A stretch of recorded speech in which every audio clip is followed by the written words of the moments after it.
Bonjour, ici Mathieu Ludovox.fr, bienvenue dans ce Ludo Chrono. Aujourd'hui, je vais vous parler de Skyrise, qui est un jeu pour 2 à 4 joueurs et joueuses de 14 ans et plus, et des parties de 30 à 75 minutes.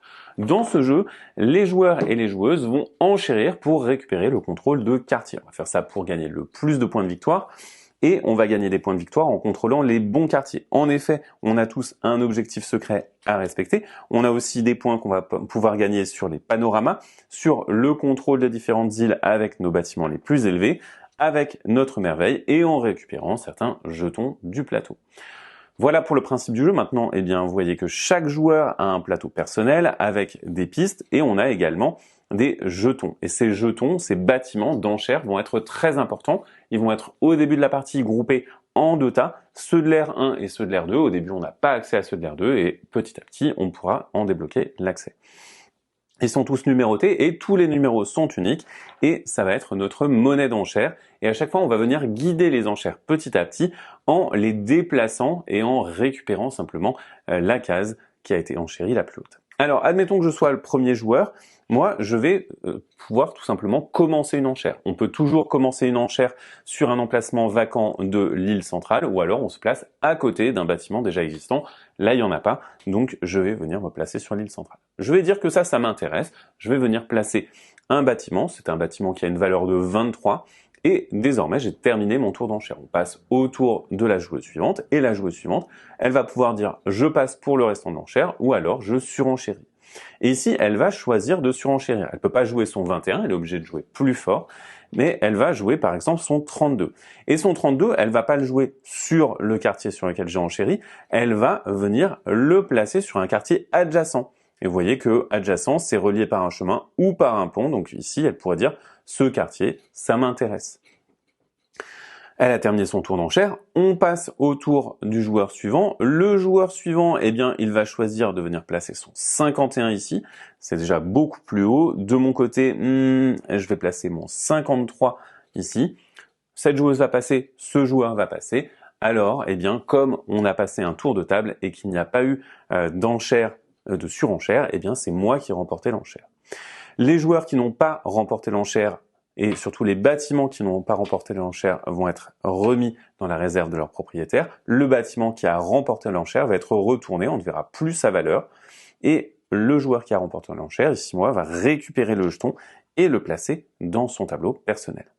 Alors on va pouvoir récupérer ces jetons qui correspondent à différents types de quartiers et qui vont valoriser à la fin de la partie chaque quartier. Vous voyez qu'au début de la partie, tous les quartiers valent 2. Désormais, pour moi, les quartiers des philosophes valent 3 points chacun. Donc j'ai plus d'intérêt à venir enchérir sur ces quartiers-là. Encore plus s'ils me permettent d'accentuer ça et d'avoir 4 points par quartier de philosophe. Si jamais vous arrivez à remplir entièrement votre jauge et que vous récupérez des jetons supplémentaires, vous allez venir les placer ici et ils vaudront 10 points chacun. Maintenant qu'on a terminé la première enchère, on va passer à une enchère suivante. C'est le joueur qui a remporté l'enchère qui va jouer. Je peux toujours jouer sur l'île centrale, mais je peux également jouer adjacent aux territoires qui ont déjà été occupés par des bâtiments. Ici, par exemple, je vais choisir de venir jouer ici. Je place mon 23. La joueuse suivante va placer son 32 et le joueur suivant va placer plus haut que 32, mais pas beaucoup plus haut. Il va placer son 51. Moi, malgré tout, j'ai des bâtiments plus forts, mais vous voyez que l'enchère, elle ne peut pas reculer. Donc là, elle est bloquée. Et c'est le joueur rouge qui a remporté cette enchère, qui va donc retourner son bâtiment. Nous, on récupère les nôtres. Et ici, le joueur rouge a récupéré un mécène. Alors ces mécènes, il y en a 4. Ils ont chacun une lettre. Et lorsque vous récupérez un jeton de cette lettre, vous allez pouvoir le consulter. Ici, vous voyez qu'il va faire 8 points. Les mécènes, ils font 3, 4, 5 ou 8 points. Et c'est distribué aléatoirement en début de partie.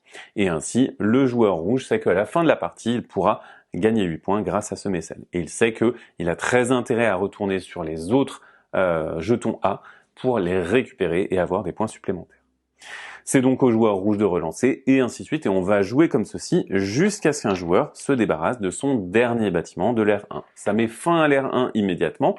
Alors on va venir contrôler les îles et marquer des points avec le panorama. Le contrôle des îles, c'est tout simplement chaque île sur laquelle vous avez le plus grand nombre de hauts bâtiments vous rapporte 5 points. Alors au début de la partie, vous voyez qu'on a chacun un haut bâtiment, sauf que à l'ère 2, on aura 3 hauts bâtiments.